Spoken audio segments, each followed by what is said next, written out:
Hi, I'm Landon Engel. I'm a connected support specialist at Grossenberg Implement. Today I'm going to be talking about JDLink connectivity and the services that it provides to our customers, such as expert alerts and remote diagnostics. I'll also be discussing the importance of connectivity to end-user applications such as Operations Center and its associated agronomy and machine analysis tools. I'll also show you how you can ensure that your machines are connected to your organization on Op Center and with us at Grossenberg Implement. So what is JDLink? JDLink is an umbrella term that describes the network that our machines use to automatically distribute data to and from those end user applications that I've just mentioned. You may know the term JDLink because it showed up in an invoice every year. However, starting in July of this year, JDLink actually became a subscriptionless service. So it is now open to anyone with eligible hardware and an active Operations Center organization. So speaking of hardware, at the heart of JDLink is the Modular Telematic Gateway, MTG for short, that provides that connection. You're going to hear this term a lot, so I'll start with a brief explanation of what an MTG is and why it's important to us. So much like our cell phones, our machines need a way to connect to the internet before data can be sent back and forth. So machine telematic gateways do just that, as every one of these control units uses a combination of firmware, a cellular modem, as well as a SIM device to connect to the very same cell towers and wireless access points that our smartphones and computers use today. The convenience of this is the ability to send data wirelessly, but also in near real time.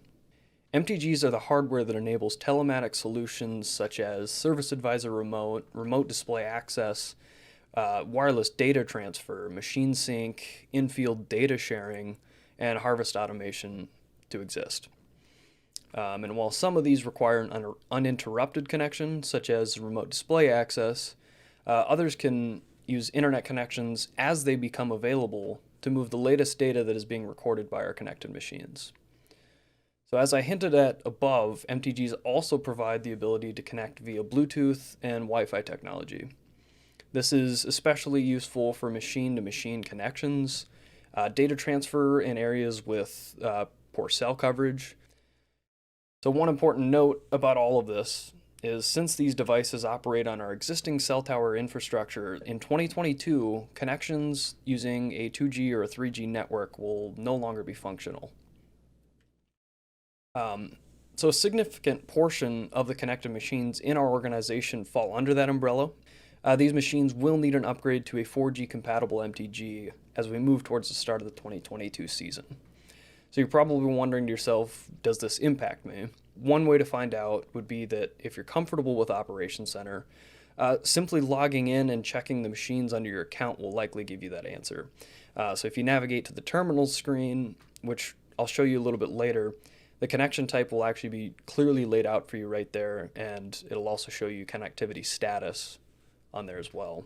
So I've also got a list of our most common machines here on the screen that are compatible with JDLink. This isn't an all-encompassing list, so if you're curious about a particular machine, just give us a call. We've also got our sales staff, a list of their customers who are going to need upgrades and for what machines. So just ask about JDLink, and at the very least, they can point you to our IS support staff who can get an answer for you very quickly. Lastly, the way the upgrade works is Deere is currently selling an upgrade kit. So we simply take the old MTG out, we're going to pop the new one in, as well as a short Ethernet cable and an antenna, and then you're good to go. So the next thing that I wanted to briefly discuss is Operations Center and JDLink Dashboard. So disclaimer, these products are ever growing and a fairly large topic. So for a more detailed look at the various functions within Operations Center, be sure to check out some of our other videos. What I would like to do, however, is give a high-level overview of the relationship between JDLink and Op Center. So the best way to look at it is that Op Center, combined with the JDLink dashboard, is the central hub for JDLink data. Both Op Center and JDLink dashboard do a few main things. They display critical machine data, such as location, hours, fuel level, and in near real time. Field data that is recorded is also displayed within Op Center, and you can see that in the Field Analyzer tool. Ops Center is also where we as dealers and you as customers can manage your fleet of connected machines. So you can reassign terminals, you can manage the connectivity status for each machine or maybe for your organization as a whole. You can rename machines for clarity purposes, such as adding fleet numbers, and you can control the permissions that you want us dealers to have in your organization. We'll look at this more in depth in just a minute. So you can also remote into displays, which leads me into this next section, which is remote display access. So remote display access is a feature that provides a direct link to what the operator is seeing on their display. This is convenient for machine optimizations, field data setup, and troubleshooting problems that may arise out in the field. So you can log into Operations Center and remote in yourself, or in the case that you're helping out a hired hand or whatever. But also, if you're the operator, you can call into our IS support staff for assistance, and we'll be able to see exactly where you're at. Remote display access can be used from a computer or even the John Deere Ops Center mobile app or the JDLink app. While you can't control the screen remotely, it will maintain a live image throughout the session. Another great telematics tool that we have at our disposal is Service Advisor Remote. So Service Advisor Remote is a tool where our technicians can service other machine control units such as an ECU via communications with the MTG itself. So this includes over-the-air software updates. You can run diagnostic tests. We even have the ability to temporarily remove derates in the case that a machine has been reduced to idle and maybe we just need to get it to the nearest shop, out of the field, or maybe just to the closest dealer. And then another side of remote troubleshooting is the ability to view any diagnostic trouble codes that the machine is spitting out. So being able to see these, even when the technician can't be right there at the machine, just gives us a chance to have a clearer picture of the problem. Some diagnostic trouble codes actually fall under a new category in the Deere world, and that is expert alerts. So you may have had one of these before. You've got an invoice that may have indicated that you had an expert alert, or you've gotten calls from our service guys about these. But essentially what they are, there's certain patterns within a machine's computer that could indicate issues, some undetectable, that could lead to further downtime and maybe more costly repair work if they're not addressed properly and quickly. So expert alerts intend to take those issues, prioritize them, and present clear diagnostic and repair procedures. If a connected machine triggers a trouble code that is deemed to be an expert alert, our service staff will get an email describing the issue, what machine the issue is found on, as well as the machine's location. So that gives us a chance to call the customer, talk the problem over with them, and maybe have a technician ready to be dispatched. The technician is also going to have clearly defined steps that they can follow that will point them to the proper repair work and replacement parts, which can help with time spent diagnosing the issue. And it also gives us clear documentation to be presented to warranty if need be. So in summary, we've talked about JDLink, what it is, the role that MTGs play in providing JDLink connectivity, what MTGs are, as well as how and why we need to upgrade them in 2022. We also talked about the things that JDLink connectivity provides us, such as Service Advisor Remote, remote display access, wireless data transfer, machine sync, and in-field data sharing and harvest automation. If you've already used these before, you can understand why they're important. They're also going to be especially important to get comfortable with as we move closer to in-field autonomy. So with that, I'm going to move over to a web browser now and just kind of show you where to find some of this information about MTG terminals, and just get you more accustomed to handling your organization within Operations Center. So now what I'd like to do is just run through what this looks like on the other side. I'm going to make the assumption that you've got an active My John Deere account ready. But again, I'm just going to use an account that I've already set up in the past, and then I'll show you how to actually create an organization in Operations Center, which we'll use to discuss some of the things that I talked about in the presentation. So after you've logged in, you'll come to this first page, and over here on the left-hand side, you'll see this My Applications section. And in there, that's where you can actually get to Operations Center and JDLink. So before we've created an organization, we'll want to go to Operations Center. So the first time that you sign into Operations Center and you have not had an organization in the past, it'll actually ask you to do that right here. You'll create one. Of course, you're just going to put in the information that pertains to you. You can pick whatever organization name you want, and then everything else is going to be your typical name, address, phone number kind of stuff. So this first set of terms and conditions is the privacy and data agreement for your organization. At this point, you're not actually giving us access or anybody access to the data just yet, so go ahead and just move past this screen, and we'll look later at where you can actually set up what other people are allowed to see in terms of your data.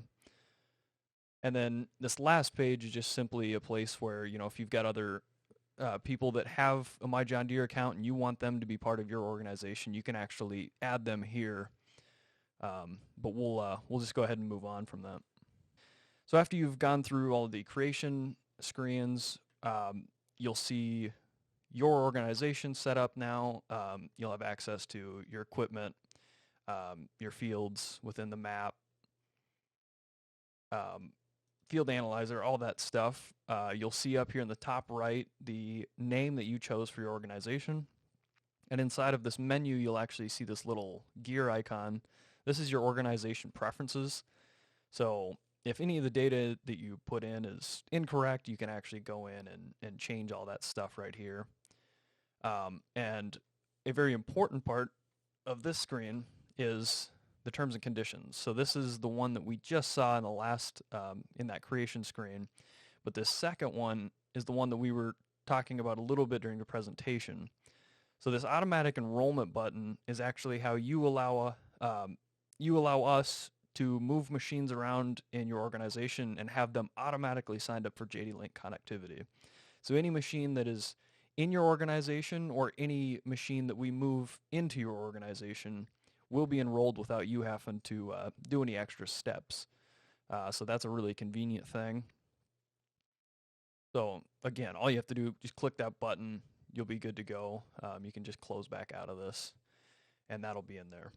So the last thing we're going to look at before we move towards an organization that's got some machines in it that we can actually move around, we're just going to look at one last thing. So if you go to this navigation bar up at the top, you find Setup. We're actually going to go to the Team section. And this is where any connections with dealerships or third-party agronomy providers is going to show up. And you'll also be able to see any of the permissions that you grant to them. So once you've determined that you want Grossenberg Implement to be a partner, we'll go ahead and send you a request to that email that you used to sign up your organization. You'll get something that looks like this. It'll just say Organization Partner Request. Click the Review Request hyperlink. It's going to bring Operations Center back up.